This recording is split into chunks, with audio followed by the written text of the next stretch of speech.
Kaivalya is the same. It's exactly the same thing. Being in Param Akash. Yeah? Just that. There is just the consciousness, just the pure being. Everything appears in it.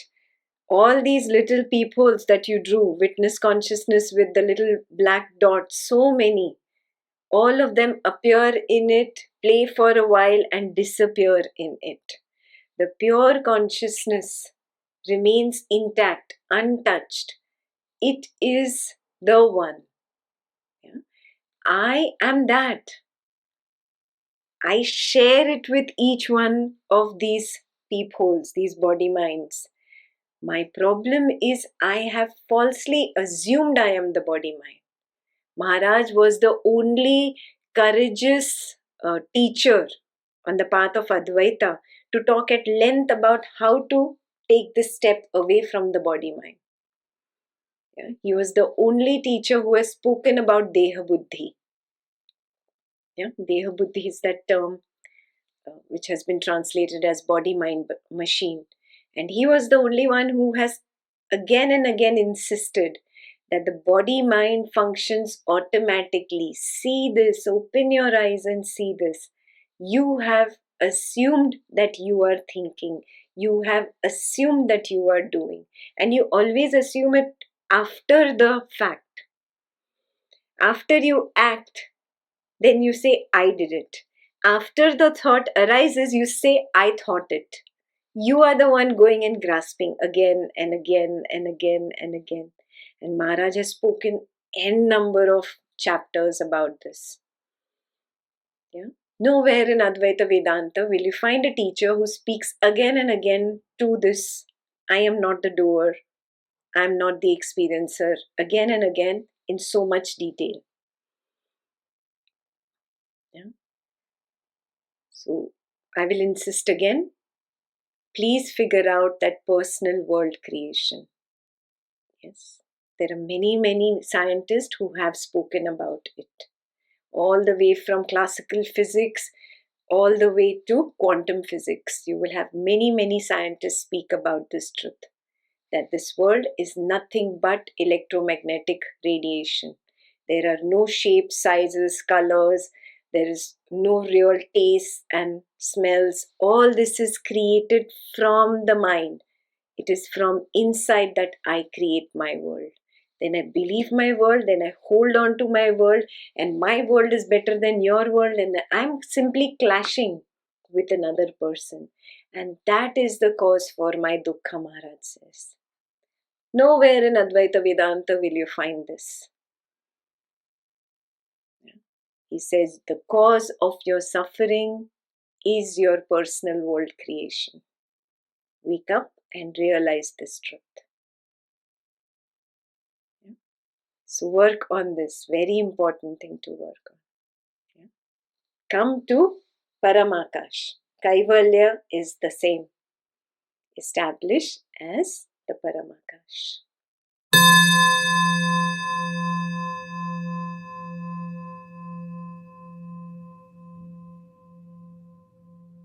So Jivan Mukti is while living in Suman's physical body, he recognizes I am not the body. While being in the physical body, Sumant recognizes I am not the body mind and establishes as the Paramakash, not even the witness. I am telling you to go beyond the witness. When you are at the witness level, remember the witness will die with the death of the body. Yeah, I hope you remember this statement from the previous chapters. The witness is born along with the birth of the body and dies with the death of the body. So just establishing in witness is only a middle step.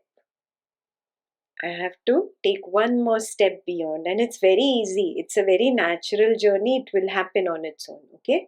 Once you get there, then you are Jivan Mukt. Means what?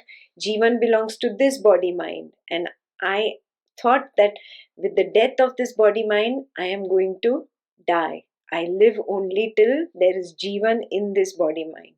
Now I am Mukt of that wrong understanding. I am free, I am liberated of that wrong understanding. So that is called Jivan Mukta Samadhi. You do not need to close your eyes to do this. It has to be really something that you see with your open eyes. You can start with closed eye samadhis and practices because some of us are very consumed in this world. So we need to isolate from the world to begin with. But your final destination is with open eyes. Yeah? That is Jivan Mukta Samadhi. Yeah? I have established as the Param Akash, but I notice that the body mind is still alive. The body mind is still kicking and breathing. Yes? Now the body mind dies. Do I die? No, I am the Paramakash. Yeah? Kaivalya Samadhi, Deha Mukti. That is the difference between Jivan Mukta Samadhi and Kaivalya Samadhi. Very clear.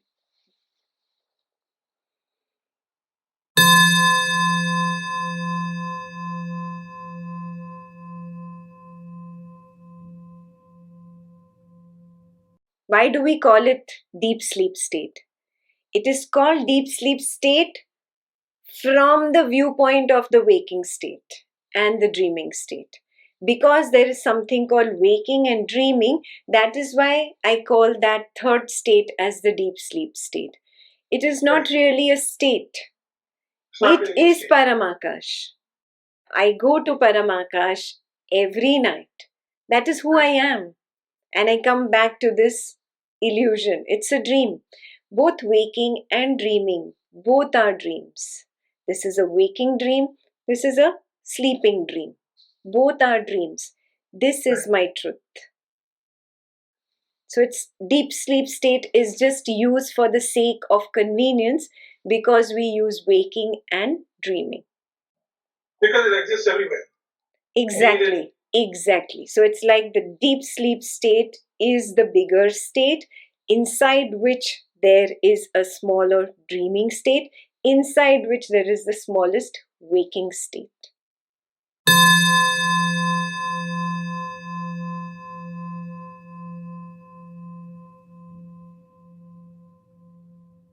We both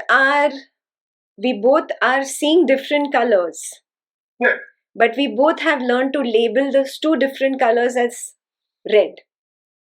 But that is also a label that's perceived by your hearing. You're saying Correct. it is red. Correct. And I see it as blue and you see it as green. But we both call it red. But we both hear it as red. Correct. That's also perception. That's also perception. Everything, sight, sound, smell, taste, touch. Everything. Right. So whatever I'm hearing, the words, is also different. Yes. That is why Maharaj is explaining Paramakash to you.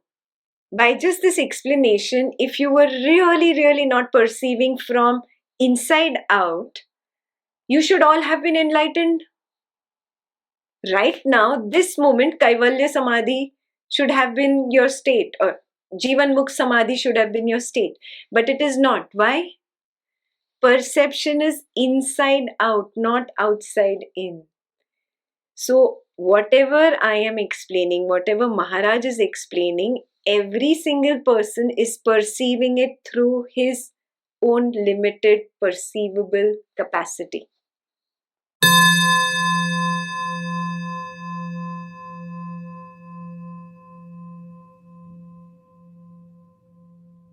Did you draw the 3 circles, Jayashree? Yeah. So, the biggest circle, look at your own diagram. The biggest circle is the Paramakash. He is in the Paramakash state, and inside is the witness circle. Inside the witness circle is the body-mind world.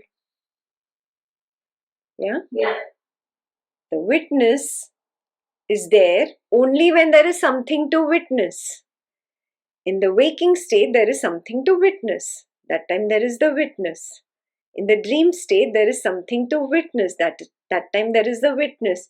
In the deep sleep state, what will happen? Both these will collapse and you're just in Paramakash.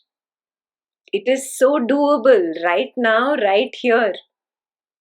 The only thing you need to get out of your head is I am the body that sleeps.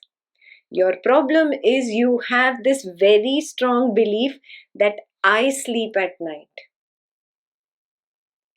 You do not sleep. Only the body sleeps. Yeah? Only the mind rests. I do not sleep. I have to become very clear about it. Then I will be able to remain aware. This is very, very doable. Some people have already started reaching there. So little more interest in ourselves and less interest in this world and less interest in this body mind is required for that. When you get there, then it's very easy to see that the body mind has a deha buddhi of its own. It functions on its own, actions happen on their own. I do not do anything. Yeah? Then it's very easy to see, oh, thoughts arise on their own, decisions happen on their own, thinking happens on its own, understanding happens on its own, learning happens on its own. Everything is happening on its own. Speaking is happening on its own. That's why I keep telling, I'm not teaching. Yeah? Since years I have been saying this. I am not teaching. I am not saying anything. This Deha Buddhi has been operating on its own. It's very easy to recognize it. Keep your goal very clear now. This is it. This is where I have to get to this oneness. You don't experience in deep sleep because even in deep sleep, your stand is I am the body and I am asleep. That is the problem. You have to move your stand from that black dot, that is your stand, the Mahadakash. You have to move your stand from the Mahadakash to the Paramakash. Recognize, no, I am only fooling myself that I am the body and mind that goes to sleep every night. Yeah? For that, start being the witness 24/7. It's a step-by-step process.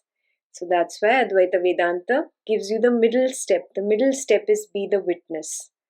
When you manage to be the witness 24 hours, yeah, it starts becoming your true nature. You keep practicing, just being the witness, and again, taking a step beyond this body mind, recognizing that the body mind is dukkha. That becomes very established soon. After this, you don't have to do anything. It will be a natural process. You will move to the Paramakash, to the pure consciousness, where you will see, oh, even this witness arises with the object and falls with the object. I am Paramakash. These are big words. It's not as complicated as the word sounds. It's very, very simple. I am simply awareness. I am awareness. I am not in awareness. I do not experience awareness. I am awareness. I have just forgotten that I am awareness.